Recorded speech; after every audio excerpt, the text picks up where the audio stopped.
Nang umalis si Marlon sa mahabang business trip, nag-iwan siya sa akin ng 10,000 pisong panggastos sa bahay.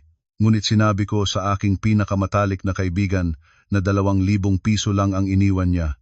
Nang marinig niya ang aking pagreklamo, naaawa siya ng husto at inimbitahan niya ako sa tanghalian.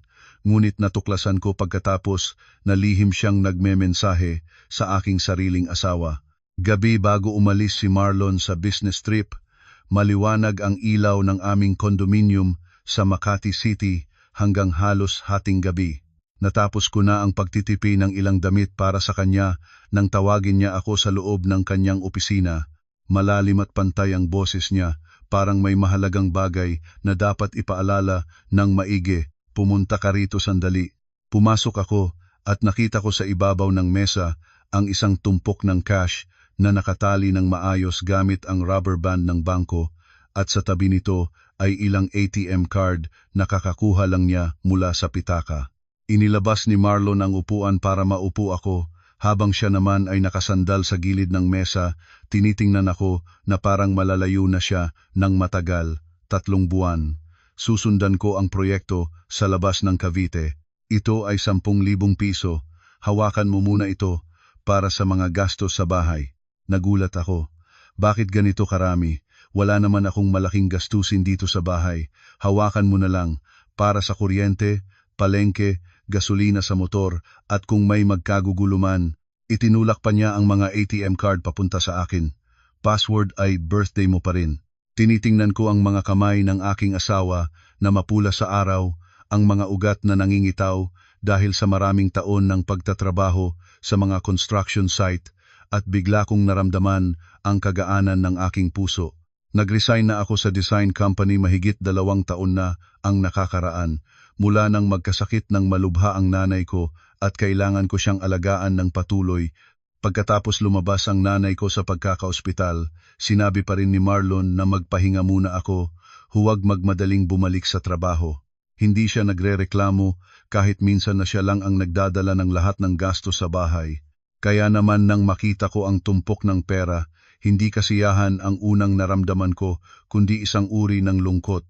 Parang inaalagaan mo akong bata, sabi ko.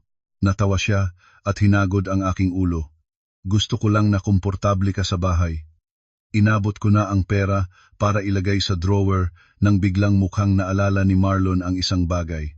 Bahagyang kumupas ang ngiti sa kanyang labi. Ah, pala. Si Dina, nagtutulungan pa ba kayo ngayon? Tumingala ako. Oo naman. Noong isang araw, inimbitahan pa niya ako sa kape. Bakit? Wala. Okay lang. Mabilis niyang sinagot. Pero hindi tumutugma ang kanyang mga mata sa sagot na iyon. Mas matagal ko siyang tinitingnan. May problema ka ba? Tumagal ng ilang segundo bago umupo si Marlon nang humarap sa akin. Parang nagtatanong siya ng marami tungkol sa aming tahanan kamakailan. Natahimik ako. Ang malabong pakiramdam na ilang beses nang dumaan sa aking isip nitong mga nakaraang araw ay biglang naging maliwanag. Si Dina ay pinakamatalik na kaibigan ko mula nang mag-freshman pa kami sa kolehiyo.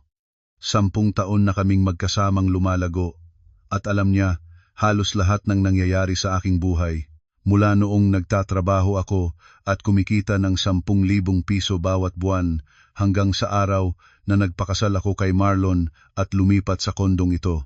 Masayahin si Dina sa likas, madaldal at maraming tinatanong, kaya madalas hindi ko ito pinagtutuunan ng pansin. Ngunit totoo nga, sa loob ng 2 buwang nakalipas, sa tuwing magkikita kami, palaging babalik ang usapan kay Marlon tungkol sa kanyang trabaho, sa mga construction contracts na kanyang ginagawa, tungkol sa aming mga investment, kung gaano kami karaming natitipid. Sa simula, akala ko normal lang para sa matalik na kaibigan ang magtanong ng ilang bagay. Ngayon, nang banggitin ito ni Marlon, para akong naging malamig ang likod bigla. Noong isang araw nang kumain kami, tinanong pa niya ni Dina kung anong proyekto ang ginagawa mo, kumikita ba ng malaki? Dahan-dahan kong naaalala. Akala ko basta nagtatanong lang siya. Bahagyang tinapikin ni Marlon ang mesa. Baka nag-iisip lang ako ng labis, pero maingat ka pa rin. Hindi mo gusto si Dina? Hindi yon. Kundi may mga taong nagtatanong na mukhang nagmamalasakit ngunit nagmamasid lang talaga. Tumahimik ako. Bihira siyang humusga ng tao ng ganoon katapat.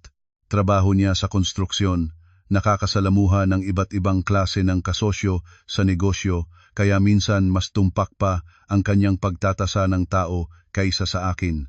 Ngunit kahit gayon, si Dina pa rin ang kaibigan na kasama ko sa buong kabataan ko. Siya ang naroroon sa tabi ko nang mag-away kami ni Marlon noong nagmamahal pa kami, at siya rin ang nagdala sa akin sa ospital sa gitna ng gabi nang mabigat ang sakit ng nanay ko. Sa pag-iisip ko niyon, naramdaman ko ang isang kakaibang pagkatalo, parang hinihila ako ng dalawang panig, baka sensitive ka lang sobra. Sinabi ko ito ng bahagya para patahimikin siya at para patahimikin din ang sarili ko. Tumango si Marlon. Sana nga. Ngunit tinitingnan niya ako ng tapat. Lan, may isang bagay na tandaan mo. Ano yon? Ang pera sa loob ng bahay, ang trabaho ko, kung gaano tayo karaming itinatabi. Huwag mo itong ikwento sa lahat, kahit sa pamilya, kahit sa pinakamatalik na kaibigan. Tinitingnan ko siya, at bagamat hindi mabigat ang kanyang mga salita, sapat ito para lumubog ang aking puso. Pala hindi lang basta paalala, talagang nag-iingat siya. Kinaumagahan, sinasamahan ko siya pababa sa lobby ng kondominium. Hinila niya ang maleta at bumalik para sabihin sa akin ang iba't ibang paalala, tulad ng dati mula sa maingat na paglock ng pinto hanggang sa pagkain ng almusal sa tamang oras. Nang lumabas na ang kotse sa gate, ibinaba niya ang salamin ng bintana at tumingin sa akin ng isang huling beses. Kung may kakaiba, tawagan mo agad ako. Natawa ako. Wala namang magiging kakaiba. Hindi siya natawa. Tumingin lang siya sa akin ng ilang segundo bago bahagyang tumango. Nang hapon ng araw na iyon, habang itinatapon ko ang tumpok ng pera sa lokal na lalagyan sa kwarto, natunog ang aking telepono. Nagmensahe si Dina. Umalis na ba siya? Sumagot ako. Oo, umalis na ngayong umaga. Halos sabay-sabay dumating ang mensahe mula sa kabilang panig. 3 buwan ba? Nako, malungkot ka siguro ng malungkot nandoon sa bahay mag-isa. Halika na, kumain tayo ngayong gabi. Nag-alinlangan ako ng ilang minuto. Kung dati pa lang, malamang ay sumang-ayon na ako agad. Ngunit hindi ko malaman kung bakit. Matapos ang pag-uusap ko kay Marlon, pakiramdam ko ay kailangan kong mag-ingat sandali. Gusto ko na sana tumanggi, ngunit muling nagmensahe si Dina. Samahan mo ako para hindi ka malungkot. Kung nandoon ka lang sa bahay, magsisimula kang mag-isip ng mali at mamimiss mo ang asawa mo. Natawa ako, at sa huli ay sumang-ayon pa rin. 7:00 ng gabi, pumunta ako sa isang restaurant sa may scout area sa Quezon City. Nandoon na si Dina, mas maingat ang kanyang pag-aayos kaysa karaniwan, pulang-pula ang labi, may maliit na kulot ang buhok, suot ang opisyal na damit na sapat lang ang tali para magmukhang mapang-akit ng hindi masyadong lantad. Nang makita niya akong pumasok, agad niyang tinayo ang sarili at hinila ang aking kamay para maupuan. Naku, mukhang pagod na pagod ka. Isang araw pa lang nawala ang asawa mo, parang nawalan ka na ng mahalaga. Dahil gabi na kami natulog noong isang gabi. Pinagsisilbihan niya ako ng pagkain, ang tinig ay puno ng habag. 3 buwan ang layo, siguradong malungkot ka. Okay lang naman, magsisanay na rin ako. Paano ka magsasanay? Kinapitan niya ng pisngi ang kanyang mukha habang tinitingnan ako. Ang babae pag may asawa na, ang pinakakinakatakutan ay ang lumayo ang asawa. Bahagyang ngumiti ako nang hindi sumasagot. Nagpatuloy siyang nagtanong, parang walang pakialam. Ay, pala, 3 buwan si Marlon, nag-iwan ba siya ng pera para sa iyo? Dahil sa panahon ngayon, lahat ay mahal na. Ang aking kamay na hawak ng baso ng tubig ay bigla na lamang tumigil. Ang tanong na iyon, ang tono na iyon tugma ng tugma sa babala ni Marlon noong nakaraang gabi. Tumingala ako kay Dina, nagpapanatili pa rin siya ng mapagmalasakiting mukha. Malawak ang mga mata na parang nag-aalalagang ito'y para lang sa kaibigan. Sa isang sandali, gusto ko na sanang sabihin ang totoo. Gusto kong sabihin na, bago umalis, nag-iwan sa akin ang asawa ko ng sapat na halaga para mabuhay ng maayos sa loob ng ilang buwan. Ngunit sa tamang oras na iyon, muling tumunog ang boses ni Marlon sa aking isipan, dahan-dahan at malinaw. Huwag mo itong ikwento sa lahat. Inilagay ko ang baso sa mesa, huminga ng dahan-dahan nang hindi marinig at tumingala. 2,000 lang ang iniiwan niya sa akin. Nang matapos ko ang pangungusap, biglang tumigil ang mga chopstick sa kamay ni Dina sa pagitan ng hangin. 2,000, mataas na lumabas ang kanyang tinig. 3 buwan at 2,000 lang, inilubog ko ang aking mukha na nagpapakita ng mapipilitang ngiti. Oo. Sinabi niya maraming pinagkakagastusan ang proyekto sa Cavite na naiipit ang pera, kaya mag-ipon daw ako. Ibinaba ni Dina ng malakas ang mga chopstick at agad na nagbago ang kanyang titig. Kung hindi mo mabuting titingnan, maaari mong sabihing iyon ay habag para sa kaibigan, ngunit dahil nayroon na akong hinala mula pa sa simula, bigla kong nakita sa loob ng kanyang galit ang isang bagay na parang signal na kinikinilala. Naku naman, paano niya magagawa yon? Hinawakan niya ang aking kamay, nanginginig ang boses. Sa 1 buwan, halos wala. Paano ka mabubuhay? Kuryente, pagkain, gasolina, para pa sa sakit na walang babala. Akala ba niya anghel ka na hindi kailangan kumain? Binawi ko ang kamay ko. Ngumiti ng malungkot. Bahala na. Baka may rason si Marlon. Anong rason? Humiling si Dina papunta sa akin, binabaan ang kanyang tinig. Lan, huwag mo akong sisisihin na masyado, pero ang lalaking lumayas at nagpipigil ng pera sa asawa ay may problema. Nagpakukunwaring gulat ako. Ano ang ibig mong sabihin? Iyon ay, o nagtatago siya ng pera, o ginagastos ang pera sa ibang lugar. Pagdating doon, tumigil siya sandali at tumingin ng tapat sa aking mukha na parang naghihintay ng reaksyon. Tumahimik ako ng eksakto tulad ng inaasahan niya. Ang hangin sa pagitan ng dalawa naming bigla na lamang naging mabigat sa kakaibang paraan.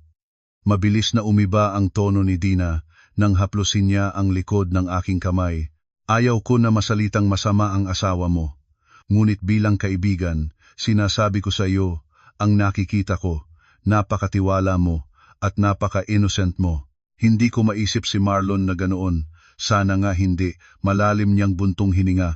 Ngunit isipin mo ang sarili mo, ang babaeng walang hawak na pera, kapag isang araw may nangyari, iiyak ka na lang. Ang mga salitang iyon ay pumasok sa aking tainga, tulad ng isang maliit na karayom, hindi masyadong masakit ngunit sapat para maramdaman ang sunog ng ilang sandali. Biglang naalala ko ang mga nakaraang kape kasama si Dina, na nagsabi rin siya ng katulad na mga bagay. Minsan nag-aalok ng babala tungkol sa lalaking naglalayo at madaling matukso, minsan nagpapayo na mag-ipon ng sariling pera, minsan nagbibigyang diin na ang babae ay hindi dapat ganap na magtiwala sa asawa. Noon, natawa na lang ako at hindi binigyang pansin, ngunit ngayon naisip ko pala naglalagay na pala siya ng mga binhi ng hinala sa aking isipan mula pa noon. Pagkatapos kumain, ayaw ni Dina na bayaran ko na ito, magtipid ka. Sinabi niya ito at mabilis niyang inilabas ang pitaka, parang natatakot na maunahan ko at makuha ang pagkakataon niyang magpakita ng malasakit. Paglabas namin ng restaurant, ayaw pa rin niyang iuwi ako agad. Hinila niya ako para manatili sa ilalim ng kisame ng pintuan, kung saan ang gintong ilaw na bumabagsak sa malamig na sahig, nabasa pa sa ulan, nakakatapos lang.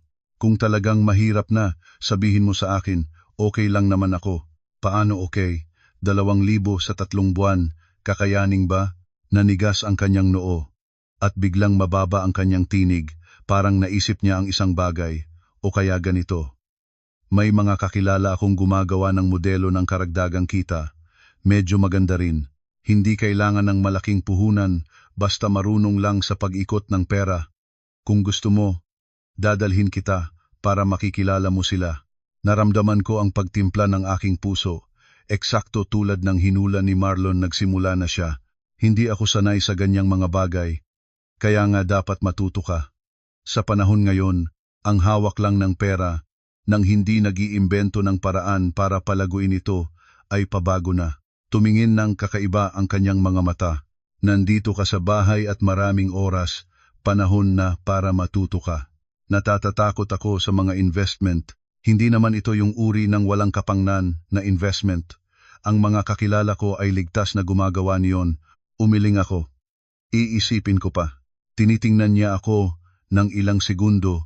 Malinaw na hindi siya nasisiyahan sa sagot na iyon. Ngunit agad na nagbago ang kanyang mukha ng mabilis. Ngumiti ng malambot na parang hindi siya nagmamadali. Sige, mag-isip ka. Natatakot lang akong naiisip mo nang mali nandoon sa bahay na mag-isa. Kulang na, kulang pa. Tumango ako, nagpaalam sa kanya, at naglakad papunta sa parking area. Nang inalis ko ang aking motorsiklo, instingtibo ko itong inusad pabalik. Nakatayo pa rin si Dina sa ilalim ng awning, ngunit hindi na niya ako tinitingnan. Yumuyo ko siya at nagtatype sa telepono. Ang mga daliri ay mabilis na gumagalaw, ang mukha ay wala na kahit kaunting habag. Malamig at focus ang kanyang mukha, nang labis na naramdaman ko na parang yumelo ang aking likod. Pagka-uwi, naglock ng pinto, umupo sa sofa at hindi mapakali ang aking puso. Ang espasyo na tamang laki para sa dalawang mag-asawa ay biglang naging tahimik na kakaiba. Sa hapagkainan, nandoon pa rin ang puting kutsara ng bulaklak na pinalitan ni Marlon ng tubig kahapon. Lahat ay nananatili, ang aking kalagayan lang ang magulo. Nagmensahe ako kay Marlon. Kakagaling ko lang sa pagkain kasama si Dina. Halos 10 minuto ang lumipas bago siya sumagot. Ano ang sinabi niya? Matagal ko tinitingnan ang screen bago dahan-dahang mag-type. Tinanong ni Dina kung magkano ang iniwan mo sa akin. Sinabi ko, 2,000. Tahimik ang kabilang panig. Nagmensahe pa ako. Nagpahayag din siya na baka nagtatago ka ng pera o ginagastos mo ito sa ibang lugar. Pagkatapos ay inimbitahan niya akong pag-aralan ang isang modelo ng karagdagang kita. Sa pagkakataong ito, direkta na itong tumawag si Marlon. Nang sagutin ko, narinig ko na ang kanyang malalim na tinig. Tama ang ginawa mo. Nalam na talaga ang lahat? Hindi ko pa naipapatunayan ang lahat, ngunit halos tiyak na ang direksyon na ito. Si Dina ay nagnanais na akong mahikayat sa isang bagay. Hindi ba? Posible. Parang tinitimbang niya ang bawat salita. Lan, mula ngayon, kung sasama siya sa iyo kahit saan o magsasalita ng anumang bagay tungkol sa pera, investment, utang o trabaho ko, makinig ka. Huwag tumanggi ng tuluyan, ngunit huwag rin sumang-ayon. Hayaan mo siyang magbunyag ng mas marami. Sandal ako sa upuan, hinawakan ng mahigpit ang telepono. Natatakot na ako. Huwag kang matakot. Bumaba ang boses ni Marlon. Nandito pa rin ako. Kailangan lang tayong mag-ingat ng kaunti. Ipikit ko ang aking mga mata. Ang kalungkutan sa aking puso sa panahon ngayon ay hindi na malabo. Mabigat ito at mabagal tulad ng bato na nahuhulog sa ilalim ng tubig. 10 taon ng pagkakaibigan at lumabas na sapat ang isang gabing pagdududa para gawing di makatotohanan ang lahat ng lumang alaala. Bago ibaba ang tawag, nagbilin pa si Marlon ng isa pang pangungusap. Kung maghahawak pa si Dina ng mensahe, sagutin mo ng normal, mas natural, mas mabuti. Tulad ng sinabi niya, kinabukasan, habang naghahanda pa ako ng kape sa kusina, natunog na ang telepono. Mensahe ito mula kay Dina. Lan, libre ka ba ngayon? Gusto kitang dalhin para makilala ang isang tao. Baka pagkatapos makinig, malalaman mo na ang hirap mo ngayon ay wala ng kabuluhan. Nakatayo ako sa kusina na tinitingnan ang mensahe ni Dina nang pakiramdam ko ay mabigat ang aking puso tulad ng tingga. Ang kanyang mga salita ay mukhang pagmamalasakit kung maririnig lang, ngunit habang binabasa ng mabuti, mas malinaw ang amoy ng panghihikayat. Ang hirap mo ngayon ay wala ng kabuluhan. Hindi sasabihin ng taong tunay na nagmamalasakit ng ganon habang hindi pa alam ang lawak ng iyong kalagayan. Ang taong nagmamadaling itulak ka sa isang direksyon lang ang magrereserbang mag-alok ng katulad na pangako ng ganyan. Kinunan ko ng screenshot ang mensahe at ipinagpadala kay Marlon. Hindi pa 3 minuto. Sumagot siya. Pumunta ka. Nanigas ang aking noo at agad na tumawag. Pupuntahan ko talaga? Oo. Napakatatag ng boses ni Marlon, ngunit makinig ka lang. Huwag pumirma ng kahit ano. Huwag mag-transfer ng pera. Huwag ipahiwatig na nagdududa ka. Kung may mangyari, Paano? Palagi ko itong ibubukas ang telepono. Sabihin sa akin ang iyong lokasyon habang nagpupunta ka at higit pa riyan, subukang tandaan ng mabuti ang bawat sinabi nila. Sandal ako sa kusina, tinitingnan ang kumukulo pang tasa ng kape ngunit wala na akong naaamoy na mabango. Ang bagay na ito ay nagsimula sa ilang tanong tungkol sa pera. Ngayon ay dumating na sa puntong kailangan ko ring maging alerto, parang papasok na ako sa isang bitag. Ang pinakamahirap kong tanggapin ay hindi ang panganib na malinlang, kundi ang taong nagdadala sa akin sa bitag na iyon ay si Dina mismo. Nagmensahe ako kay Dina pabalik. Oo, libre ako ngayong hapon. Nagtagal si Dina bago sumagot. Nang dumating ang sagot ay, 3:00 ha, sa tea shop sa may Ortigas. Naka-reserve na ako ng private room. Tinitingnan ko ang screen nang lumamig ang aking puso. Nag-reserve pa ng private room. Hindi ito random na pagkikita. Naghanda siya ng maaga. Baka mula pa nang marinig niya sa akin na 2,000 lang ang natitira sa akin. Nang malapit na mag-3:00, nagbihis ako ng simpleng beige na terno, sadyang hindi naglagay ng masyadong makeup. Gusto kong magmukhang eksakto tulad ng isang asawa na nanatili sa bahay at nagsimulang mag-alala dahil sa pera. Bago umalis, nagmensahe ako kay Marlon ng address ng lugar. Isang linya lang ang isinagot niya. Maging kalmado at hayaan silang magsalita. Ang tea shop ay nasa isang tahimik na kalye, may kahoy na tanda sa labas na maitim kayumanggi ang kulay, mukhang marangya. Isinalubong ako ng staff pataas sa ikalawang palapag at binuksan ang private room.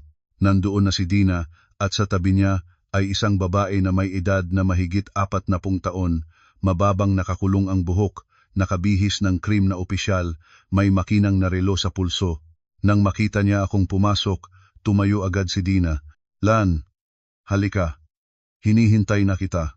Pagkatapos ay lumingon siya sa kababaihang iyon at ngumiti habang nagpakilala. Ito si Ma'am Helen. Siya ang tinutukoy ko sa iyo, magaling siya sa finance. Ngumiti ang babae, tumayo at iniabot ang kamay sa akin. Kumusta? Umupo ka lang. Hinawakan ko ang kanyang kamay, nag-aapura ang aking puso, ngunit pinanatiling kalmado ang aking mukha. Kumusta po, Ma'am Helen? Nang maupo na kami, mabilis na nagbuhos ng tsaa si Dina para sa akin. Sinabi ko na kay Ma'am Helen ang tungkol sa iyo. Sinabi niya na ang sitwasyon mo ay lalong nangangailangan ng tamang paraan ng paglago ng pera. Nagpakukunwaring nahihiya ako. Medyo mahirap lang naman ako ngayon, hindi pa siguro ito malaki. Malambot na ngumiti si Ma'am Helen. Walang nagsasabi sa iyong gumawin ng malaki. Ang pinakamahalagang bagay para sa babae ay ang magkaroon ng sariling kanlungan. Kahit gaano kamahal ng asawa, walang garantiya na magiging maayos ang buhay magpakailanman. Naramdaman ko ang lamig sa aking leeg nang marinig iyon. Ang paraan ng pagsasalitang ito ay pamilyar, maghasik muna ng pagkabigo bago mag-alok ng solusyon. Totoo nga, at agad na nagpatuloy ang kanyang salita pagkatapos suminghot ng tsaa. Sinabi ni Dina na matagal ang asawa mo sa business trip at hindi masyadong maraming pera ang iniwan. Sa totoo lang, naawa ako nang marinig ko, ngunit hindi matutugunan ng habag lang. Kung gusto mong iligtas ang sarili mo, dapat matuto kang humarap sa pagkakataon. Bahagya akong ginuso. Anong pagkakataon? Agad na sinuot ni Dina ang salita. Nagniningning ang mga mata. Yung proyekto ni Ma'am Helen, yun na. Nag-research na ako, napakagaling. Hindi ito ang uri ng risky investment, kundi ang pag-iipon ng puhunan sa isang linked fund ng mga malalaking negosyo. Ang pera ay kumikita ng mabilis. Kumuha si Ma'am Helen ng isang tumpok ng mga nakaprint na dokumento mula sa kanyang bag at inilagay ito sa harap ko. Tignan mo muna ito. Ang modelong ito ay may kita bawat quarter, flexible ang puhunan, at kahit ang may maliit na pera ay maaaring sumali. Ang pinakamahalagang bagay ay ang aming koponan ay nakatayo para masiguro ito. Kinuha ko ang mga papel, napakaganda ng disenyo ng cover page. Banggitin ang linked assets, optimal na daloy ng pera, at ligtas na kita. Kung dati pa, malamang ay magiging propesyonal sa akin ang mga salitang iyon. Ngunit ngayon, habang binabasa ko ang bawat linya, Nararamdaman ko ang mga ito ay makinang at walang laman. Magkano ang kita, Ma'am Helen? Sa average, 15 hanggang 20% bawat quarter. Nagtataka akong nagtanong, ganyan karami? Normal naman iyon. Ngumiti si Ma'am Helen. Ang pagpapanatili ng pera sa bangko lang ang tunay na aksaya. Tumingin sa akin si Dina, inibaba ang kanyang tinig parang nagsasalita ng pribado. Sinabi ko na, kung maglagay ka ng isang halaga dito sa loob ng ilang buwan, mababawi mo ang lahat. At kahit ano pa ang mangyari kay Marlon, mayroon kang sariling pera. Bahagyang hinipit ko ang gilid ng mga papel. Wala naman akong pera, kumukurap si Dina. Kung wala kang malaki, maliliit na pwede. O tumigil siya sandali na parang tinitibayang mga salita. O, pag-usapan mo kay Marlon. Ang mga lalaki, karaniwang maingat sa gastos sa pang-araw-araw, ngunit kapag narinig ang investment na kumikita, iba na. Inilubog ko ang aking mukha para itago ang aking mga mata. Mahirap kausap si Marlon. Mahirap man, kailangan mo siyang kausapin. Lumihis si Dina ng mas malapit. Lan, ito ay bihirang pagkakataon, minsan lang ito baka, at hindi mo na kailangang huminto at tingnan ang mukha ng sinuman. Biglang naramdaman ko ang pagtitiim ng aking lalamunan. Ang taong katapat ko ay kaibigan ko sa loob ng 10 taon, ngunit ang bawat salita na binibigkas niya ngayon ay parang nagdadala sa akin sa isang hukay. Hindi niya tinanong kung natatakot ako, kung nag-aalala ako, kung kaya kong pagtiwalaan ang modelong ito.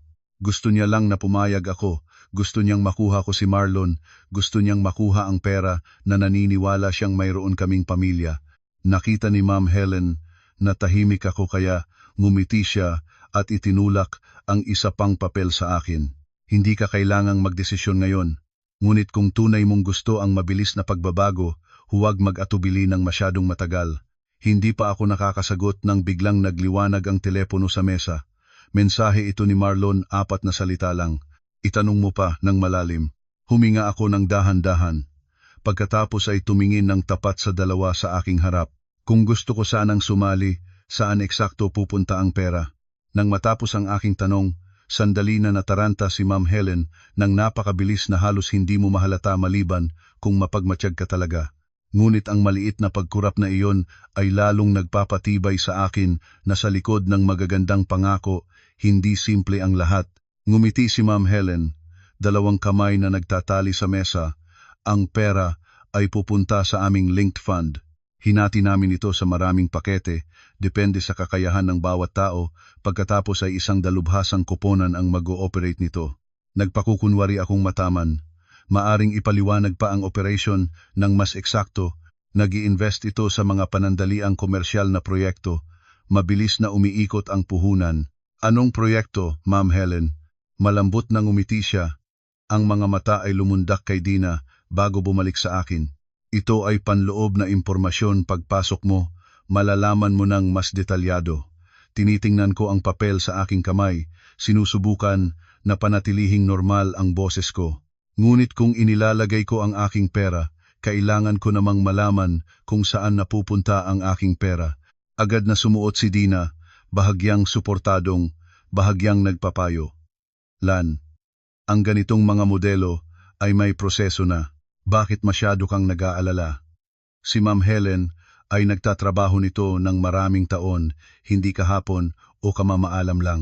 Tumango si Ma'am Helen. Totoo, huwag kang mag-alala. Ang aming lugar ay hindi uri ng mangolekta ng pera at maglaho. Ang mga taong kilala, ang nagre-referral ng mga kakilala ang aming negosyo ay nakabatay sa tiwala. Nang lumabas ang salitang tiwala, biglang tumunog sa aking isipan ang isang mapait na tawa. Sa mundo, iilan ang manloloko na hindi nagsasabi na ang kanilang ginagawa ay batay sa tiwala. Hinigpitan ko ng bahagya ang telepono sa aking palad. Sinasubukan na huwag ipakita ang emosyon. Kung gusto ko sanang lumabas sa gitna, posible ba? Siyempre, mabilis na sumagot si Ma'am Helen. Ngunit dapat sundin ang buong 3 buwang cycle para magiging maganda ang kita. Kung kailangan mo ng pera agad, maaari ka ring mag-withdraw, mas mababa lang ang interes kaysa sa inaasahan. Bawat sagot ay maayos, paikot, ngunit wala kahit isang tunay na detalye. Walang pangalan ng proyekto, walang pagkakakilanlan ng managing entity, walang halimbawa ng kontrata, walang malinaw na mga tuntunin, lahat ay isang magandang disenyo na gawa lang sa mga salita. Lumingon ako kay Dina. Talagang nakikilahok ka ba? Oo. Agad siyang tumango. Ang boses ay mapagkumpiyansa. Mahigit 3 buwan na ako. May kita na ba? Nagniningning ang mga mata ni Dina. Nagkakamit na. Naglagay ako ng 200,000 piso at nagsimula na ang daloy ng pera. Tinitingnan ko. Nang tapat ang kanyang mukha. Si Dina ay HR staff ng isang cosmetics company. Hindi mababa ang sahod, ngunit hindi rin sa puntong magkaroon ng 200,000 piso na maglalagay ng ganoon kalibre. Noong una, siya mismo ang nagrereklamo sa akin tungkol sa installment ng sasakyan niya, tungkol sa pagtulong sa gamot ng kanyang tatay, tungkol sa kakapusan sa dulo ng buwan. Ngunit ngayon, binibigkas niya ang numerong iyon nang walang kahit anong pagkurap. Saan mo kinuha ang 200,000? Nanigas si Dina sa loob ng isang sandali, pagkatapos ay nagpalabas ng tawa. Nag-ipon ako at humiram ng kaunti sa mga kakilala para sa investment. Nagtitiwala ako, kaya nagawa ko. Medyo marahas ang kanyang sagot, parang natamaan sa mahina. Agad na sinuot ni Ma'am Helen ang salita. Ang nagnanais na mauna ay makakakuha ng resulta ng una. Kailan na ba ang panahon ngayon para alagaan ang cash? Ang mga tao ay yumayaman sa pamamagitan ng paggamit ng financial leverage. Habang naririnig ko ito, lalong lumalamig ang aking puso. Financial leverage, linked fund, profit cycle. Lahat ng mga phrase na tumutunog ng makinang, ngunit habang sinasabi, mas parang isang patong ng pintura sa isang bagay na malabo. Inilagay ko ang mga papel, sinadyang huminga ng malalim. Siguro hindi naman ako tulad ni Dina, wala akong pera. Tumingin si Dina sa akin, bumaba ang boses, mas malambot, kung wala kang malaki, maliliit. O sabihin mo kay Marlon, sinabi ko na, ang mga lalaki ay maingat sa pambayad ng gastos, ngunit iba pagdating sa investment na kumikita. Sinasabi na naman niya ang parehong linya, ngunit ngayon ang boses ay mas tiyak, parang nagpa siyang itulak ako sa hakbang na iyon. Kung sasabihin mo na ito ay pagkakataon para sa kinabukasan ng inyo, baka makinig siya. Inilubog ko ang ulo ko na nagpapakukunwaring natitinag. Ngunit paano kung magtanong siya ng malalim? Ngumiti si Ma'am Helen at kumuha mula sa kanyang bag ng business card na itinulak sa akin. Hayaan mo siyang direktang tumawag sa akin, makikipag-usap ako sa kanya. Tinitingnan ko ang business card. Ang pangalan ng kumpanya na nakaprinta doon ay mukhang maringal, ngunit ang address ay nasa isang shared office space lang sa Pasig. Walang malinaw na website, walang legal na impormasyon, pangalan lang at numero ng telepono at isang pangalang na parang International Finance. Ang ganitong klase ng pagtatakip ay sapat na para makita na may problema. Itinapon ko na sana ang business card nang matunog ang telepono ni Dina.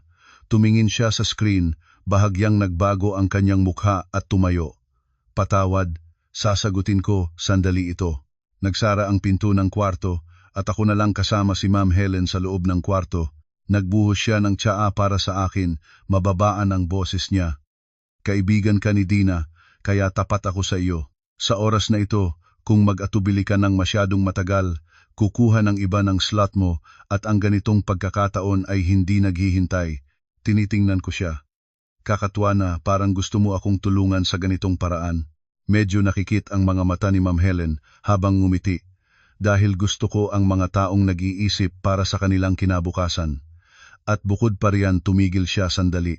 Narinig ko kay Dina na ang asawa mo ay nasa construction, matatag ang pinansyal. Ang mga pamilyang katulad ninyo, kung matututo, mabilis na uaasenso, parang hawak ng kamay ang aking puso. Sa wakas, lumabas na ang tunay na layunin.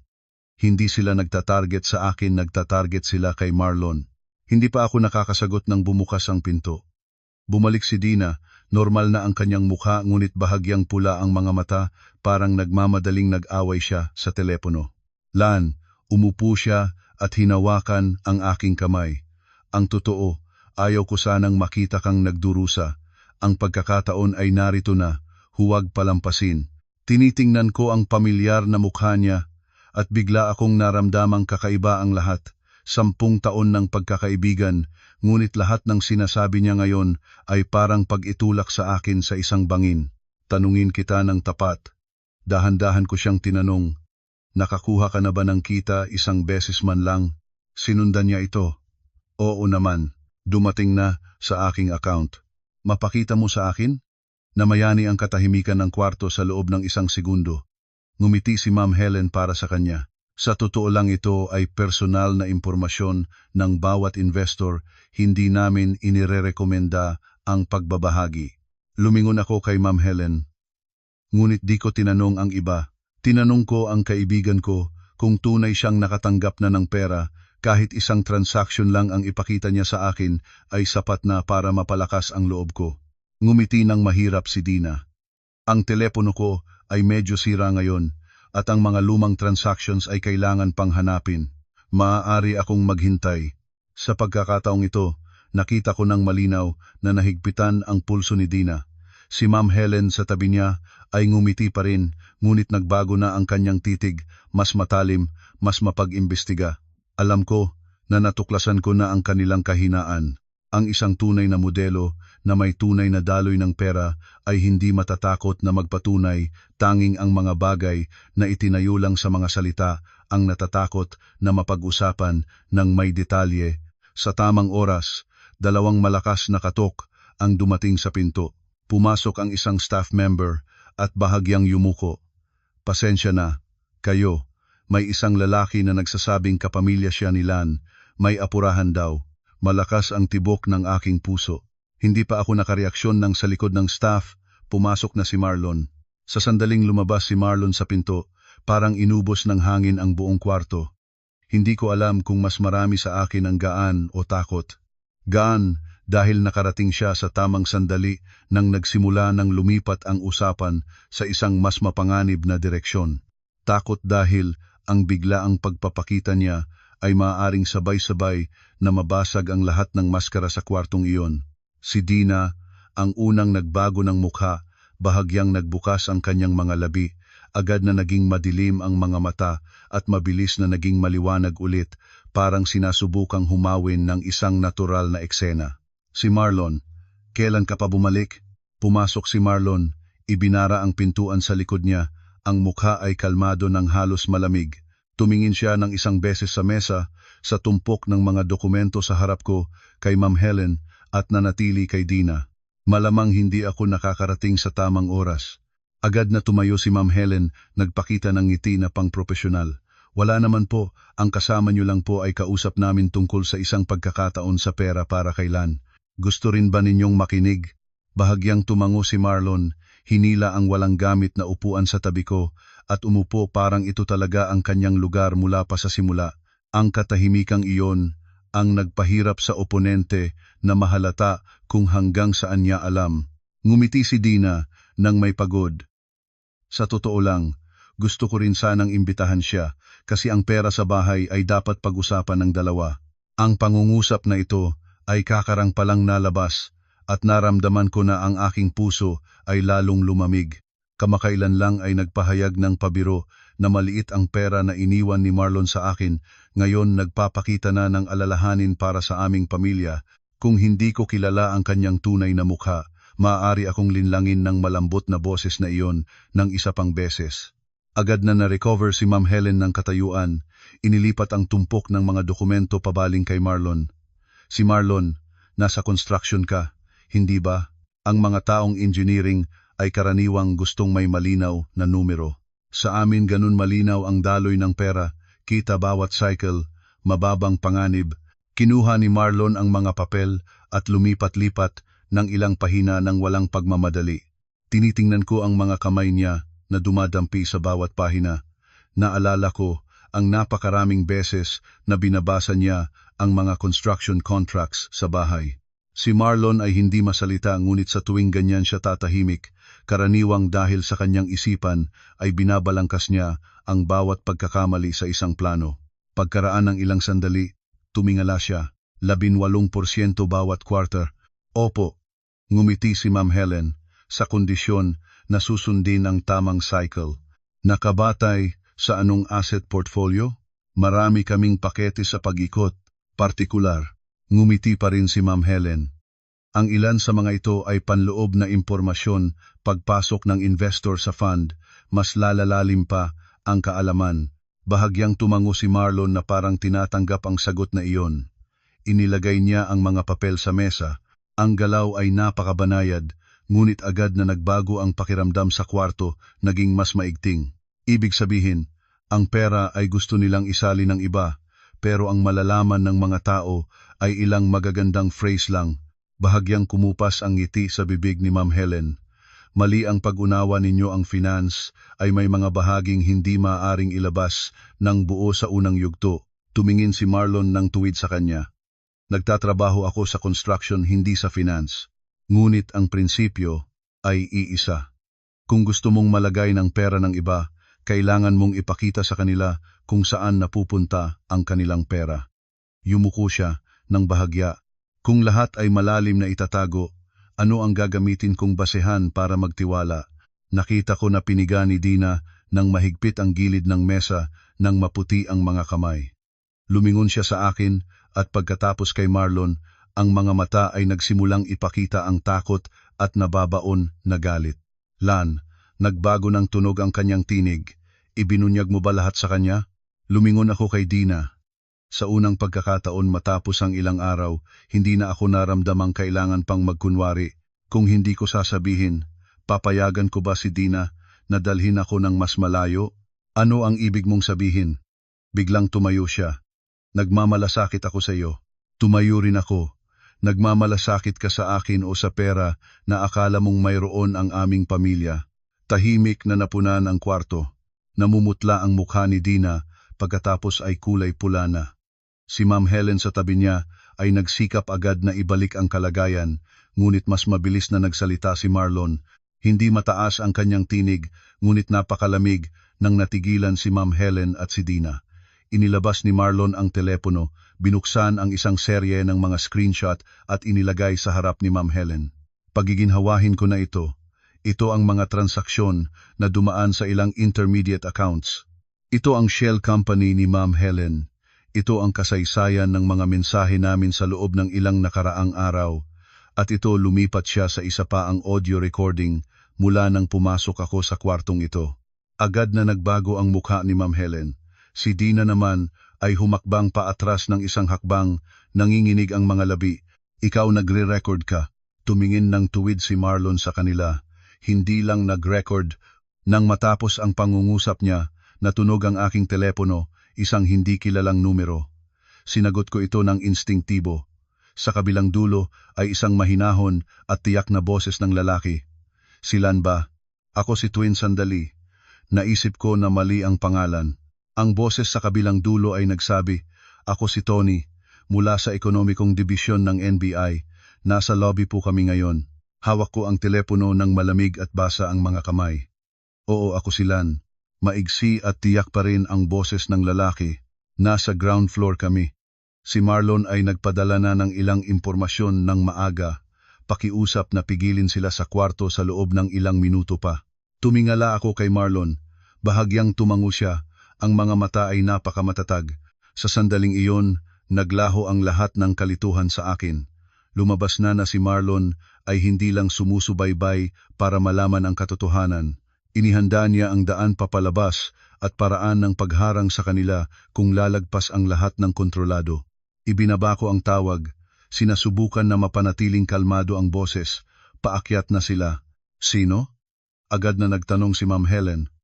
Ngunit ngayon, nawala na ang dating katahimikan ng kanyang boses. Sandal si Marlon sa upuan, tumingin ng tuwid sa kanya. Ang mga taong may sapat na autoridad para marinig ang iyong paliwanag.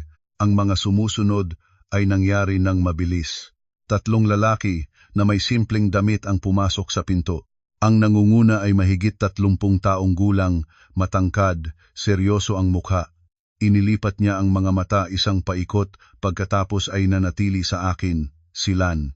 Oo, ako si Tony, mula sa NBI. Lumingon siya kay Ma'am Helen at Dina. Pakiusap po na makiisa kayo sandali. Agad na tumayo si Ma'am Helen. Tutol ako, walang karapatang pumasok kayo ng ganyan. Inilabas ni Tony ang kanyang ID, inilagay sa harap niya sa loob ng 2 segundo at pinigilan ulit.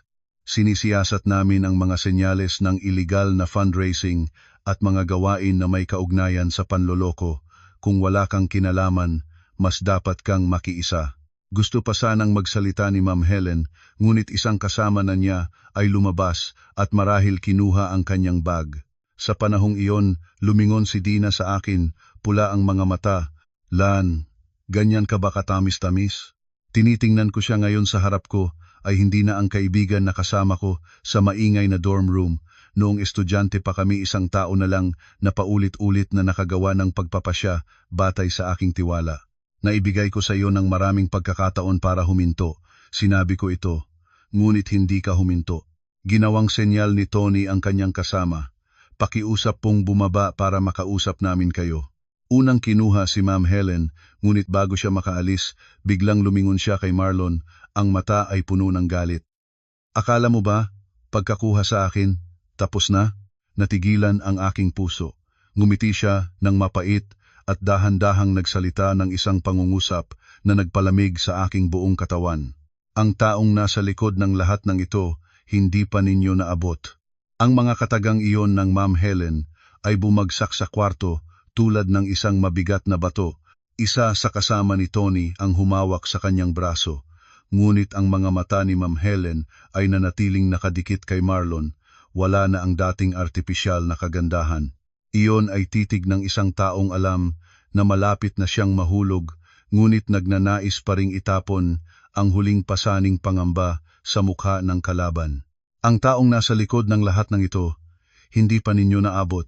Inulit niya ngayon dahan-dahan, may ngiti sa gilid ng labi. Ako ay basta ang mukha na lumalabas.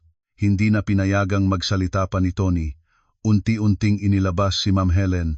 Habang nagdaraan siya sa tabi ko, mabilis siyang lumingon at tiningnan ako ng isang tingin. Wala na ang mapag-imbestiga kundi puro lamig. Isang sulyap lang iyon, ngunit sapat para maramdaman ko ang pagkatuyot ng aking likod. Naintindihan ko na eksakto si Marlon. Si Dina ay maaaring hindi ang pinuno, si Ma'am Helen ay isang link lamang. Sa kanilang likod ay may isang tao o grupo ng mga tao na sapat ang husay para bumuo ng buong seryeng peking papel. Sapat ang karanasan para paandarin ang malaking daloy ng pera.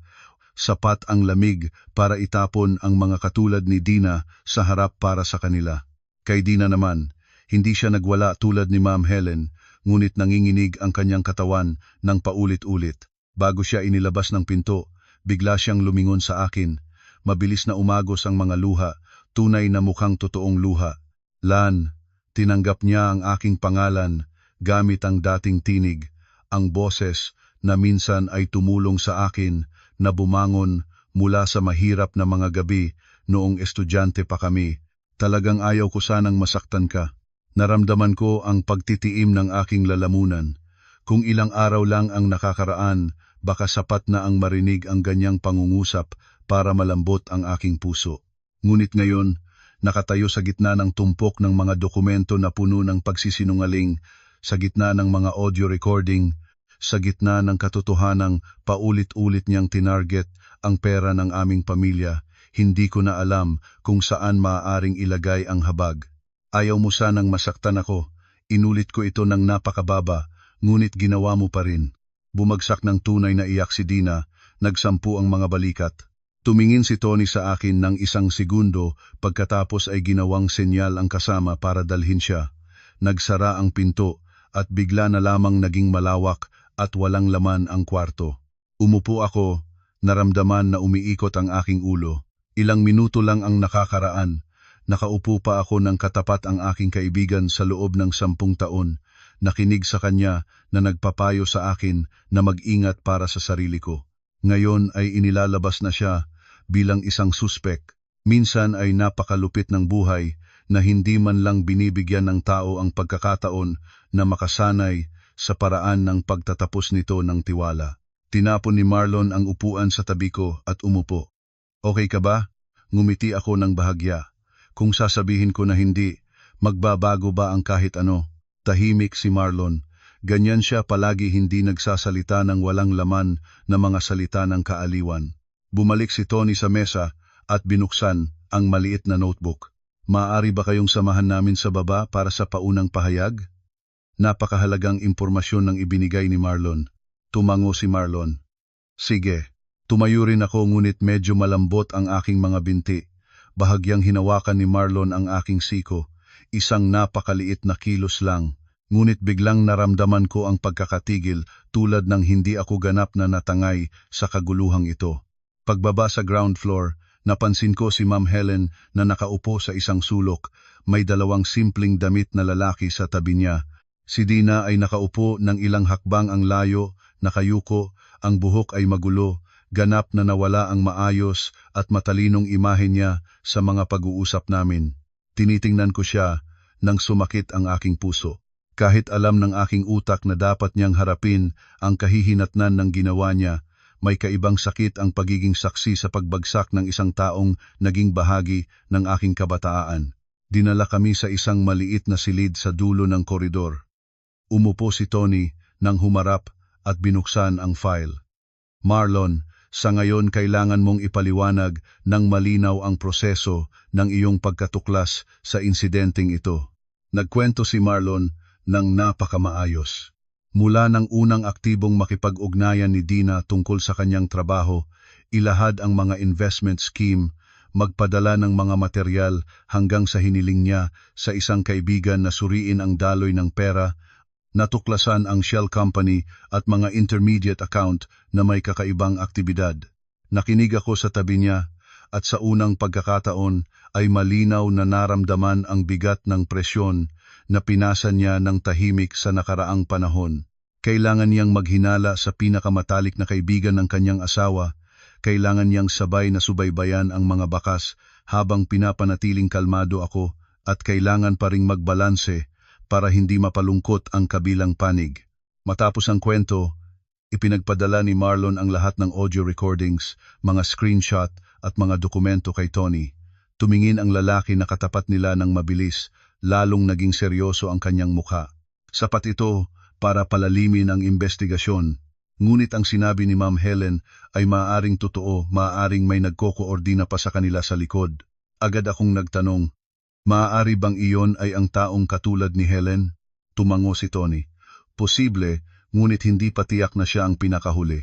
Hinigpitan ko ang dalawang kamay ko. Kung ganoon, ang mga katulad ni Dina maaari rin silang ginamit.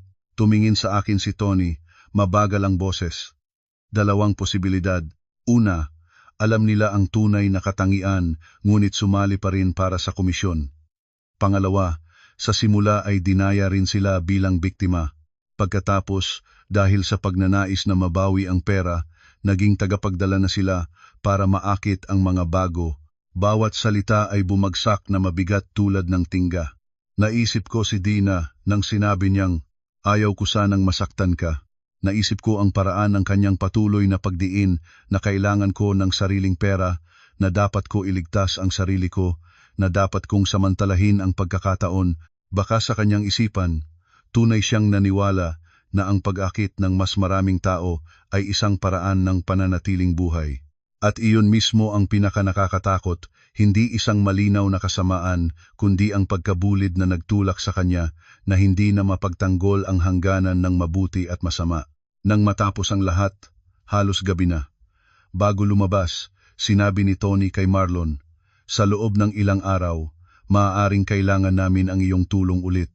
Kung may tao pa sa likod, maaari silang subukang burahin ang mga bakas. Kasabay na lumabas kami sa lobby nang matunog ang telepono ni Marlon. Tumingin siya sa screen at agad na nagbago ang kanyang mukha, hindi takot, kundi lamig. May problema ba? Itinuro niya sa akin ang telepono. Isang mensahe mula sa hindi kilalang numero. Kung gusto pa ninyong manatiling ligtas, dito na. Huminto. Isang linya lang ang mensahe, ngunit sa ibaba nito ay isang larawan kinuha mula sa malayo. Eksakto akong nakaupo sa loob ng tea shop kanina. Parang nahulog ng tuwid ang aking puso sa ilalim ng dibdib. Tinitingnan ko ang larawan sa screen nang nanigas ang buong katawan ko ng lamig. Ang larawan ay kinuha mula sa isang anggulo, malinaw, hanggang sa mga kamay ko na nakapatong sa mga dokumento ni Ma'am Helen. Ibig sabihin hindi lang sina Ma'am Helen, si Dina at iyong koneksyon nila. Mula pa nang pumasok ako sa tea shop, may ibang tao na tahimik na nagmamasid. Ang pakiramdam na iyon ay nagpagaan sa aking ulo ng dahan-dahan, parang nalaman ko na lahat ng hakbang ko sa buong hapon ay nasa loob ng paningin ng isang di nakikitang tao ipakita sa akin. Humakbang si Tony ng malapit, agad na ibinigay ni Marlon ang telepono sa kanya. Binasa ng lalaki ang mensahe, pinigilan ang kanyang mukha. Ang numero ay maaaring disposable, ngunit ang larawan ay hindi maaaring lumabas ng mag-isa. Ibig sabihin, may tao pa sila sa loob ng lugar na nagmamasid. Lumingon ako kay Marlon, halos napaos ang boses ko. Nakita na nila ako mula pa sa simula. Hinawakan ni Marlon ang aking balikat. Nandito ako. Ang mga katagang iyon ay sapat sana para pakalmahin ako, ngunit sa sandaling iyon, lalong napagtanto ko na mas malala na ang sitwasyon kaysa sa aking naiisip. Kung naglakas loob silang magpadala ng banta agad pagkatapos makuha sina Ma'am Helen at Dina, ibig sabihin hindi lang sila walang takot, mayroon din silang tiwala sa sarili, tiwala na mayroon pa silang paraan ng pagtakas, may tao pa, may kakayahan pang kumilos ng mabilis. Ibinalik ni Tony ang telepono kay Marlon. Pakisamahan ninyo ako sa loob ng 10 minuto pa. Bumalik kami sa maliit na silid. Sa pagkakataong ito, nagbago ang kalagayan, hindi na ito simpleng pagtanggap ng impormasyon, kundi isang sandali na parang inilipat ang lahat sa susunod na antas. Tumawag si Tony ng 2 maikling tawag, hiniling ang mga footage ng kamera sa paligid ng tea shop at ang mga listahan ng mga sasakyang dumaan at umalis sa oras ng aming pagpunta. Pagkatapos ay lumingon siya sa amin. Kailangan kayong mag-ingat mula ngayon. Ibig sabihin ba nito ay maaari nilang gumawa ng kahit ano? Tanong ko, narinig ko pa ang sarili ko na mas mahinhin kaysa karaniwan. Sa ngayon, hindi pa namin masasabing gaano kalayo ang kanilang gagawin, sumagot si Tony. Ngunit ang nagpadala ng ganyang mensahe ay karaniwang para subukan ang iyong reaksyon, para takutin kang huminto. Naunat si Marlon ng tuwid, hindi kami hihinto. Tumingin si Tony sa kanya ng 1 segundo. Tama ang hindi huminto, ngunit kailangan ng katinuan.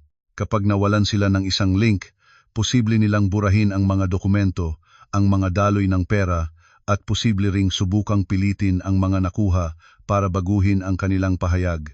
Agad ko naisip si Dina, saan man siya naroroon sa gusaling ito ngayon, posibleng umiiyak pa rin, posibleng sinusubukan niyang panatilihing kalmado ang sarili, posible ring tunay na natatakot na.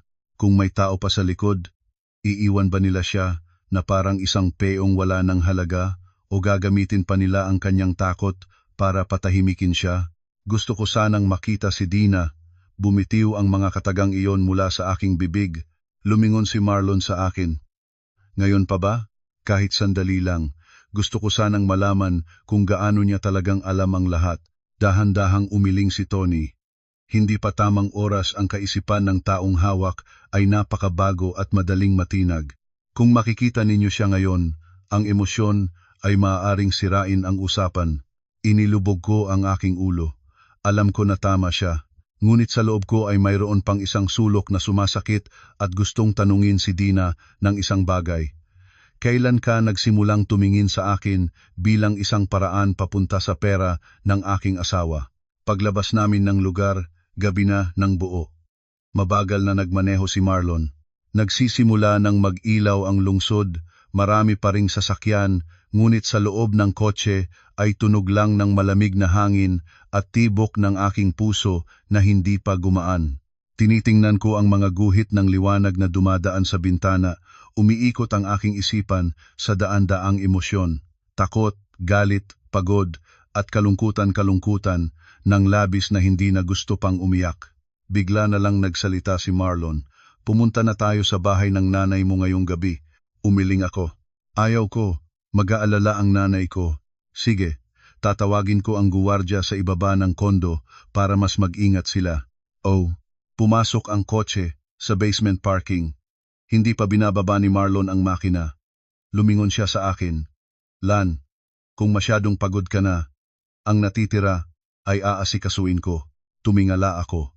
Sa ilalim ng ilaw sa loob ng kotse, malinaw ang mukha niya, halatang pagod, medyo malim ang mga mata ngunit napakagising ng kanyang titig. Iyon ang mukha ni Marlon sa tuwing haharapin niya ang malalaking bagay, kalmado, matibay at hindi nagpapahintulot na ang emosyon ay mangibabaw. Hindi, sabi ko. Natatakot ako, ngunit ayaw ko nang umurong pa. Tumingin siya sa akin ng ilang segundo, pagkatapos ay bahagyang tumango. Pagkarating sa bahay, ang unang ginawa ni Marlon ay suriin ang lock ng pinto, ang kamera sa labas ng unit, at tumawag sa reception para humingi ng dagdag na pag-iingat sa mga estranyo. Nakatayo ako sa kusina na nagbubuhos ng tubig, ngunit nanginginig pa rin ang aking mga kamay. Ang araw na ito ay parang isang bagyo na dumampi sa buhay ko na akala ko ay payapa.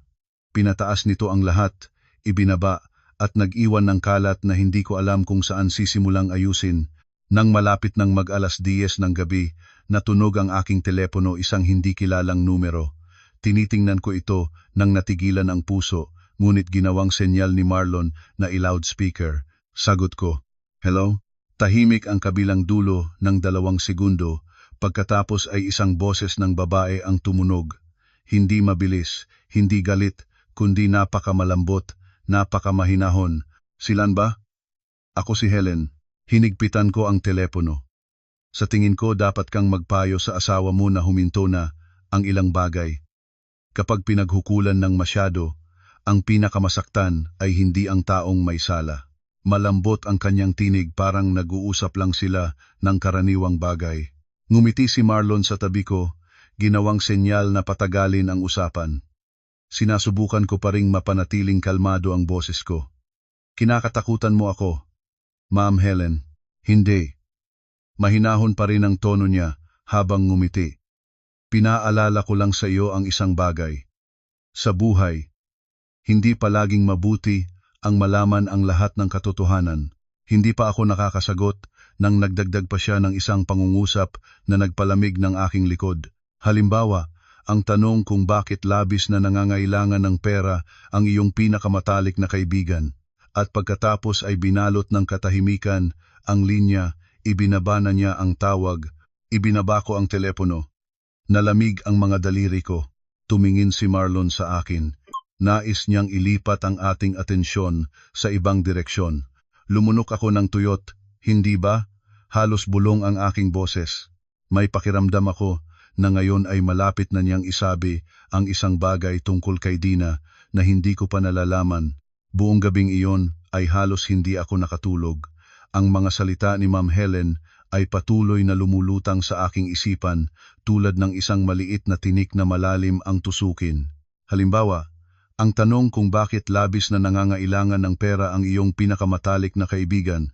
Kung ito ay basta banta na walang batayan, hindi niya pipiliin ang eksakto na detalye na iyon para itamaan ako. Ibig sabihin, sa likod ng pagkahagsa ni Dina ay may isang bagay pa na hindi ko alam, o mas tama, na hindi ko kailanman pinagtutuunan ng pansin. Nahiga sa tabi ko si Marlon, ngunit hindi rin siya nakatulog ng malalim.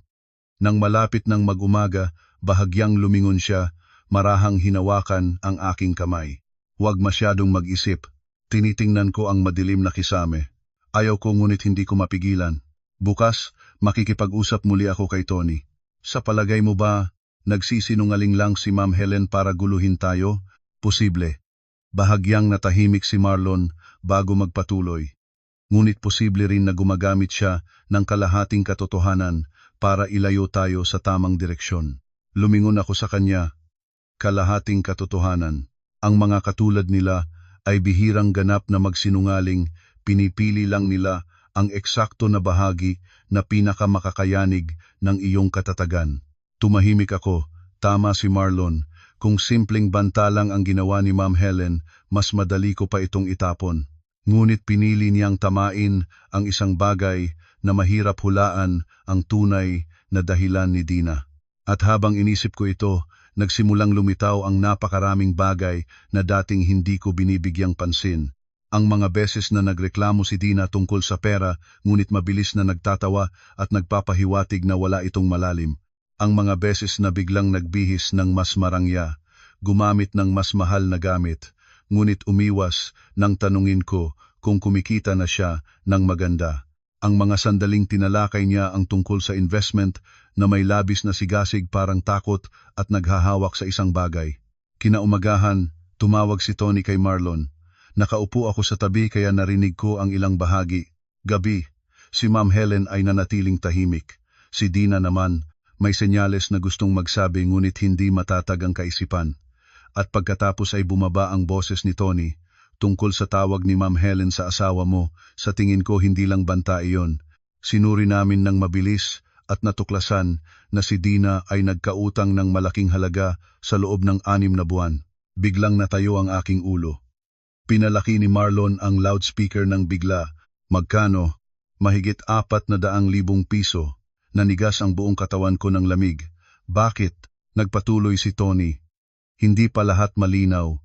Ngunit may senyales na may kaugnayan ito sa matagal na ospitalisasyon ng kanyang ama. Kasama ang dating talo sa isang investment na nawala. Hinigpitan ko ang gilid ng upuan. Lahat ay nagsimulang magsama-sama sa aking isipan, mas masakit kaysa sa inaasahan. Kaya pala si Dina ay hindi lang nagnanais posibleng sa simula ay tunay siyang itinulak sa dulo ng bangin. At nang naroon na siya sa bangin, pinili niyang dalhin ang iba para maisalba ang sarili niya. Nagsabi ba siya ng kahit ano? Tanong ko, matuyo ang boses. Hindi pa lahat. Sumagot si Tony. Ngunit may isang detalye na sa palagay ko dapat mong malaman bago pa man makita mo siya ng personal na nigtim ang aking hininga. Humigit kumulang 7 buwan na ang nakakaraan, si Dina ay isa sa mga unang naglagay ng tunay na pera sa modelong ito. Sa simula ay nakakuha siya ng ilang maliit na tubo kaya lubos siyang nagtiwala. Pagkatapos ay humiram siya ng mas malaki, hiniram sa mga kakilala at nag-ipon ng kabuang mahigit na 600,000 piso na inilagay sa loob. Nang gusto niyang ibalik ang pera, hindi na makuha. Ipinid ko ang aking mga mata. Sumakit ang aking puso. Kaya ang sinabi ni Ma'am Helen ay hindi kasinungalingan. Ngunit hindi rin ito ang buong katotohanan dahil kung biktima lang si Dina, huminto na siya nang malaman niyang hindi na makuhang muli ang pera. Sa halip, nagpatuloy pa siya sa pag-akit ng mga bago. Si Ma'am Helen ay hindi nagsinungaling. Bulong ko, hindi naman buo, sumagot si Tony. Ngunit tiyak na hindi niya sinabi ang lahat dahil kung biktima lang si Dina, hindi na sana siya nagpatuloy pagkatapos matuklasan niya ang katotohanan. Nang matapos ang tawag, muling nahulog sa katahimikan ng kondo. Matagal akong naupong wala masabi. Nagbuhos si Marlon ng maligamgam na tubig, inilagay sa aking kamay, ngunit hindi ko ito naiinom. Sa aking isipan ay lumitaw ang imahe ni Dina noong 2 taon ng kolehiyo, mataas ang buhok, ngumiti nang lumalabas ang 2 ngipin na malayo-layo, nakaupo sa koridor ng dormitoryo habang kumakain ng instant noodles kasama ko at nagsasabing, pagkatapos nating kumita ng malaki, tayo ay talagang mamumuhay ng masaya. Noon ay nag-iisip lang kami ng isang kinabukasan na sapat makakain ng maayos, makabili ng kahit kaunti para sa mga magulang, makapagtayo ng sarili nang hindi kailangang yumuko sa sinuman. Walang sinuman ang nag-aasahan na balang araw ang pangarap tungkol sa pera ang siyang magbabaluktot sa kanya ng ganoon. Nang hapon, tumawag si Tony. Kung gusto mo, maaari kang makita si Dina ngayong hapon. Hinigpitan ko ang telepono. Sumang-ayon ba siya? Oo. Nang malaman naming alam na namin ang halos lahat tungkol sa mga utang niya at kasaysayan ng mga transaksyon, mabilis siyang nanghina. Ang kanyang kalagayan ngayon ay napakabanayad. Lumingon ako kay Marlon. Tahimik siya ng ilang sandali bago magsalita. Sasama ako sa iyo. 3:00 ng hapon, nagpunta kami. Sa buong biyahe, hindi ako umiyak at hindi rin masyadong nagsalita. Kakaibang katahimikan ang nararamdaman ko pagkatapos ng isang gabing sinira ang isa pang antas ng tiwala, parang naging kalmado na ang loob ko. Baka dahil ang pinakamasakit na katanungan ay hindi na kung sinasaktan ba talaga ako ni Dina, kundi kung paano siya naging ganoon habang hindi ko napapansin. Maliit at maliwanag na puti ang silid ng pagkikita. Nang bumukas ang pinto, naroon si Dina nakaupo. Sa loob lang ng isang gabi, para siyang tumanda ng ilang taon. Maga ang mga mata, maputla ang mga labi, kagalit-galit na isinali ang buhok. Nang makita niya ako, nagsimula ng mangatal ang kanyang mga balikat. Lan, halos mapunit ang kanyang tinig. Umupo ako ng katapat. Sa pagitan namin ang makipot na mesa na kahit paano ay nakakatawa 10 taon ng pagkakaibigan at nauwi sa isang malamig na mesa na ganito ang pagitan. Tumingin ako ng tuwid sa kanya. Itatanong ko lang ang isang bagay. Inilubog ni Dina ang kanyang ulo.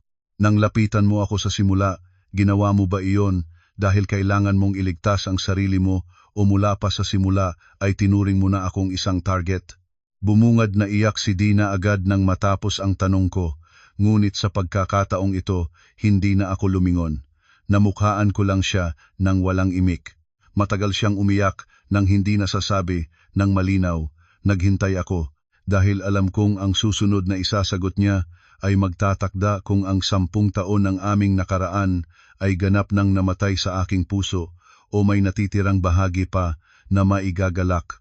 Matagal na umiyak si Dina nang hindi nagagawa ang malinaw na magsalita. Nakatayo ako at naghihintay, ang 2 kamay ay nakapatong ng kalmado sa malamig na mesa at ang pakiramdam sa loob ko ay hindi na magulo tulad ng mga nakaraang araw. Parang malalim na tubig na gumaan matapos ang isang matagal na bagyo. Dahil naging mahinahon na, mas narinig ko ng malinaw ang bawat ingay ng kanyang pag-iyak, mas nakita ng malinaw ang pagod sa mukha na dating napakasaya at nanatiling sapat ang katinuan para hindi pahintulutan ang habag na itago ang katotohanan. Sa wakas, tumingin si Dina, pula ang mga mata, basang-basa ang mga pilikmata. Sa simula, hindi ko inisip na ikaw ang target. Pira-piraso ang kanyang boses habang nagsasalita. Noon ay gusto ko lang mahanap ang isang paraan para maligtas ang sarili ko. Hindi ako sumuot. Inilubog niya ang kanyang ulo. Hinigpitan ang 2 kamay na magkasama. Ang tatay ko ay na-admit sa ospital noong nakaraang taon. Naalala mo ba? Naalala ko. Sumagot ako. Ngunit sinabi mong hindi masyadong malaki ang gastos. Mabilis na lumabas ang mga katagang iyon mula sa kanyang bibig, parang natatakot na kung magpabagal ay hindi na niya masasabi. Nagsinungaling ako. Mas malubha ang sakit ng tatay ko, ubos na ang pera ng pamilya. Hiniram ko sa mga kamag-anak, sa mga katrabaho, hiniram pa sa labas, at sa tamang panahon na iyon, nakilala ko si Ma'am Helen. Tumigil siya at huminga ng nanginginig. Sa simula, sinabi niya sa akin ang eksaktong parehong mga salita na sinabi niya sa iyo. Linked fund, mataas na kita, ligtas, may grupo na tumitiyak. Naglagay ako ng unang 100,000 piso at after a few weeks, tunay na nakatanggap ng maliit na tubo, agad akong naniwala. Tinitingnan ko si Dina at bigla kong naalala ang isang bitag na napakahusay ang pagkagawa. Hindi ito biglang lumapit sa tao gamit ang litaw na patalim. Binibigyan nito ang tao ng kaunting tamis, kaunting pag-asa, at pagkatapos ay unti-unting sumisinsin. Pagkatapos ay humiram pa ako, nagpatuloy si Dina. Sa sandaling iyon, ay nag-iisip lang ako kung mabilis kong mabawi ang lahat, maisasalba ko ang tatay at mababayaran ang lahat ng utang. Habang lalo akong naglalagay, habang lalo nilang ipinakita sa akin ang kita sa sistema, ngunit nang gusto ko nang makuha ang lahat, sinabi nila na kailangan pang maghintay ng cycle. Pagkatapos ng isang cycle ay isa pa. Natigil ang pera ko roon. Tinitingnan ko siya. Mabigat ang puso ko. Kaya kailan mo nalaman na panlilin lang ito? Ipinid ni Dina ang mga mata. Humigit kumulang 3 buwan na ang nakakaraan. Alam mo na, ngunit nagpatuloy ka pa rin. Ang tanong ko ay nagpaiyak sa kanya ng malakas. Dahan-dahang sumagot siya. Wala na akong ibang daan na makabaliklan. Ang utang ko ay sobrang laki na. Ang pamilya ko ay nangangailangan at sa akin ay parang ang tanging paraan ay ang makakuha ng mga bagong tao para mapaikot ang pera at baka maibigay sa akin ang sa akin bago lumaya. Tinitingnan ko siya ng matagal. Ito ang pinakamasakit na sandali. Hindi nang marinig na alam ni Dina na panlilin lang ang lahat, kundi nang sinabi niyang bago lumaya. Na desperasyon ang tono ng mga salitang iyon, tulad ng isang taong alam na mali ang ginagawa pero wala nang ibang makita. Ako? Tanong ko. Isa rin ba akong kabilang sa ilang taong iyon na may pera? Bumungad na iyak ulit si Dina ng husto, nagsampu ang mga balikat, ayaw niyang tumingin sa akin. Sa simula, hindi ikaw. Kundi, tinitingnan niya ang kanyang mga kamay.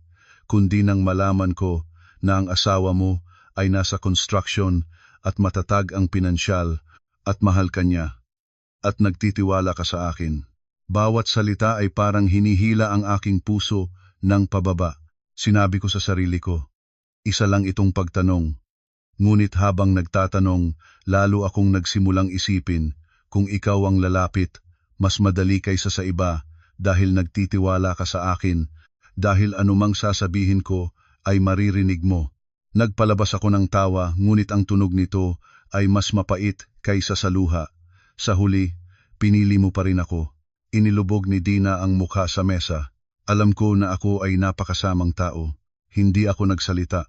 Sa likod ng salamin, alam kong si Marlon at ang mga kaugnay ay nagmamasid, ngunit sa sandaling iyon, para bang ako at si Dina lang ang nasa kwarto at ang 10 taon ng aming pagkakaibigan na namatay sa pagitan namin. Pagkaraan ng mahabang katahimikan, muli akong nagtanong, at si Ma'am Helen siya lang ang pinakaitaas, siya ay hindi rin ang pinakahuli? Tumingala si Dina, pula ang mga mata. Mayroon isang lalaki. Vic ang tawag sa kanya. Natigilan ako. Hindi ko pa naririnig ang pangalang iyon kailanman. Sino siya? 2 beses lang siya nakita ko. Hindi siya masyadong lumalabas. Si Ma'am Helen at ang lahat ng iba ay sumusunod sa kanya. Nanginginig pa rin ang boses ni Dina. Siya ay napakahusay sa pagbabasa ng tao at nagsabi sa akin, ano ang sinabi niya? Ngumiwi ng kaunti si Dina. Sinabi niya sa akin na ang pinakamadaling maakit ay hindi ang mapagsakiim kundi ang nagmamalasakit sa pamilya. Naramdaman ko na parang sinapak ang aking puso. Kaya mula pa sa simula, hindi lang benta ng pangarap ng kayamanan ang ginagawa nila, tinatarget nila ang takot ng tao. Takot na maubusan ng pera, takot na hindi masalba ang mahal sa buhay, takot na balang araw ay iiwan at walang hawak.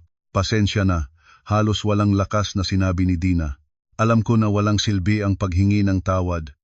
Ngunit talagang hindi ko inasahan na makakarating dito. Oo, tinitingnan ko siya. Ngunit minsan-minsan ay nag-iisip ka rin at pagkatapos ng pag-iisip, nagpapaniwala ka sa sarili na maisasalba mo pa ang lahat. Namatay ang lahat ng boses ni Dina. Nagpatuloy ang pagdaloy ng kanyang mga luha. Pagkaraan ng ilang sandali, muling nagsalita ako. Ang tanging pagkakataon mo ngayon ay ang magsalita ng buo. Lahat ng alam mo tungkol kay Vic, kay Ma'am Helen, tungkol sa daloy ng pera, tungkol sa mga taong naakit na. Sasabihin ko, alam ko lang ang bawat bahagi. Kaya sabihin mo ang bawat bahaging iyon. Inilubog ni Dina ang ulo, nahulog ang mga luha sa likod ng kanyang kamay. Sasabihin ko, tumayo ako, bahagyang nanginginig ang aking mga binti, ngunit kalmado ang aking puso. Alam kong sa sandaling ito, ang pagkakaibigan namin ni Dina ay tunay na natapos na. Hindi dahil siya ay arestado, hindi rin dahil siya ay umiyak, kundi dahil sa huli ay inamin niya ang isang katotohanang wala nang maaari pang iahon. Alam niya kung saan siya nagdadala sa akin, ngunit ginawa pa rin niya. Lumusong ako sa pinto. Sa likod ko, tinawag niya ako ng puno ng boses. Lan, tumigil ako ngunit hindi lumingon. Kung posible, kahit kailan huwag mong matandaan ako sa ganitong paraan. Nangingilnat ang aking ilong, hindi pa rin ako lumingon. Huli na, nagsalita ako ng napakatahimik, dahil ikaw mismo ang nagbura sa sariling larawan mo. Matapos ang pagkikita na iyon, hindi na ako nagbalik para magtanong tungkol kay Dina. Hindi dahil wala na akong kirot, kundi dahil naintindihan ko na may ilang ugnayan na kapag nabasag ay habang patuloy mong hinahawakan ay lalong lumalala ang sugat. Ang natitira ay hindi na usapin ng dalawa namin iyon, ay usapin ng batas, ng mga daloy ng pera, na lumihis ng daan, ng mga taong dahil sa pagnanasa, takot o desperasyon ay itinulak ang isa't isa pababa. Ang mga sumusunod na araw ay mas mabilis kaysa sa inaasahan ko. Mula sa pahayag ni Dina, mula sa data sa telepono ni Ma'am Helen, mula sa mga intermediate account na sinuri ni Marlon kasama ang mga autoridad, ang pangalan ni Vic ay unti-unting lumabas. Siya ay walang nakalista sa alinman sa mga papel na nakita ko. Bihira rin siyang personal na lumabas, ngunit halos lahat ng mahahalagang punto ay dumadaan sa kanya. Kung sino ang dapat atraksyon, kung sino ang hindi pa dapat kagalunan, aling account ang mag-iipon ng pera, aling account ang mag-i-withdraw, kailan dapat payagan ng ilang investor na makakuha ng maliit na tubo para mapalakas ang tiwala, at kailan dapat isinara ang pinto para pilitin ang mga nalunod na humila pa ng mas marami. Tulad ng sinabi ni Dina, napakahusay niya sa pagbabasa ng tao, ang nagnanais para sa pamilya, binibigyan niya ng pag-asa, ang may mataas na puri, binibigyan niya ng pakiramdam na sila ay kasapi ng isang eksklusibong grupo. Ang nagdududa, binibigyan niya ng ilang maliit na kita sa simula, at ang mga nalunod na, ginagawa niya silang mga tagapagdala, sabay na nagliligtas ng sarili, sabay na hindi rin namamalayan na sinisira ang iba. 3 linggo ang lumipas, si Vic ay nahuli nang susubukan na niyang umalis sa lungsod sa pamamagitan ng daan. Hindi ako naroroon sa sandaling iyon. Sinabi lang sa akin ni Marlon ng gabi habang nakaupo kaming dalawa sa balkonahe na tinitingnan ang mga ilaw ng lungsod sa ibaba. Malamig ang hangin, may amoy ng mga huling bulaklak ng puno sa kalye sa harap. Ang lungsod ay ganoon pa rin abalang-abala, maingay, hindi nagpapabagal kahit may isang network ng pandaraya ang nabawang. Tapos na, sinabi ni Marlon, mahina ngunit malinaw ang boses, kahit man lang yung pinakamakapanganib na bahagi. Namukaan ko lang siya ng tahimik, hawak ang mainit na tasa ng tsaa. Sa lahat ng mga araw ng pangamba at kaligaligan, pakiramdam ko sana ay magagalak ako nang marinig ang balitang iyon. Ngunit nang tunay na narinig ko, ang naramdaman ko ay hindi saya kundi ang pagpapalaya ng isang napakamabigat na bigat. Tulad ng isang taong nakaligtas sa matagal na bagyo, hindi siya sigaw ng kasiyahan. Gusto lang niyang umupo ng tahimik at malaman na nandoon pa rin siya. Si Dina, paano na? Lumingon si Marlon sa akin. Nagbigay na siya ng buong pahayag, ibinigay din ang maraming datos. Kung ano pa ang susunod, hawak na ng batas. Tumango ako ng walang karagdagang tanong. Pagkaraan ng mahabang katahimikan, tahimik akong nagsalita. Noon, iniisip ko na ang pinakakatakot-takot na bagay ay ang malinlang ng pera. Tahimik na nakinig si Marlon, ngunit pala hindi. Tinitingnan ko ang kadiliman sa harap. Ang pinakakatakot-takot ay ang balang araw ay titingnan mo ang isang taong matagal mong pinagkatiwalaan at malalaman mo na ang tiwala mo ay ipinagpalit nila ng matagal na, ngunit ikaw ang huli na nakaalam. Hindi agad nagsalita si Marlon. Marahang inilagay lang ang kanyang kamay sa ibabaw ng aking kamay. Mainit ang kanyang kamay, matatag pa rin tulad ng unang araw na sinasamahan niya ako sa bawat pagbabago. At sa sandaling iyon, bigla kong naintindihan matapos ang lahat ng nawala, ang pinakamahal na nananatili ay hindi ang katotohanang naiwasan namin ang isang malaking panlilinlang, kundi ang katotohanang may isang taong tunay ang puso na nanatili sa tabi ko. Ilang buwan ang lumipas, unti-unting bumalik ang buhay sa dating daloy. Nagbalik na ako sa trabaho sa isang maliit na interior design firm malapit sa aming kondo. Si Marlon ay nagpatuloy sa mga proyekto sa konstruksiyon. Abala pa rin, laging nakakalimot kumain ng almusal kung hindi ko papaaalalahanan. Ang mga ordinaryong bagay na dating tinitingnan ko bilang halatang halata, pagkatapos ng bagyo na iyon ay nagsimulang pahalagahan ko ng higit. May mga gabi na naiisip ko pa rin si Dina. Hindi ang babaeng nakaharap sa akin sa malamig na silid noong araw na iyon, kundi ang babaeng noong 2 taon namin sa kolehiyo ay nakikisiksik sa akin sa ilalim ng bubong ng pintuan sa ulan habang kumakain ng tinapay at nagsasabing balang araw dapat tayong mabuhay ng tama at makapag-ambag sa pamilya. Marahil ang tao ay hindi ipinanganak na gusto agad maging katulad ni Dina sa huli. Baka sa landas ng buhay, may mga nakapananatili ng sarili at may mga nawawala pagkatapos ay napakaraming patuloy na naguho na hindi na nila mahalata kung nasaan na ang hangganan. Hindi ko alam kung kailanman ay makakaramdam pa ako ng ganap na kapayapaan tungkol sa lahat ng iyon. Ngunit alam ko ng tiyak, ang isang bagay mula sa nangyaring pagsubok na iyon, Natuto akong tumingnan ng mas mahinahon, mas malalim, at mas may katinuan. Hindi para mag-alinlangan sa lahat, kundi para maunawaan na ang puso, kung walang kasamang katatagan ng isipan, ay nagiging isang pintuan na madaling pasukan ng sino mang may layuning gamitin ito. Ito ay isang kathang-isip na kwento na aking sinulat batay sa mga emosyon at sitwasyon ng tunay na buhay. Ang mga tauhan sa kwento ay hindi kumakatawan sa anumang totoong individual. Ang mga aral na maaaring kunin mula sa kwentong ito, huwag hayaang mauna ang tiwala kaysa sa katinuan ng isipan. Huwag basta ibahagi ang mga usapin ng pera sa loob ng tahanan kahit sa pinakamatalik na kaibigan. Ang lahat ng imbitasyon sa investment na mataas ang kita, ngunit malabo ang mga detalye, ay nangangailangan ng matinding pag-iingat. Sa panahon ng pagsubok, huwag iligtas ang sarili sa pamamagitan ng paghila ng iba pababa. Sa pag-aasawa, ang tunay na proteksyon ay hindi nasa mga pangako lamang kundi sa tamang pagkilos sa tamang sandali.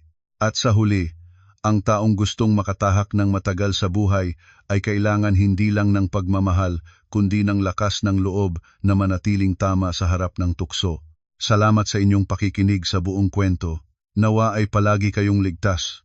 Malinaw ang pag-iisip, mapanatili ang mga tunay na nagmamahal sa inyo, at sapat ang katinuan para makayanan ang lahat ng pagsubok ng buhay.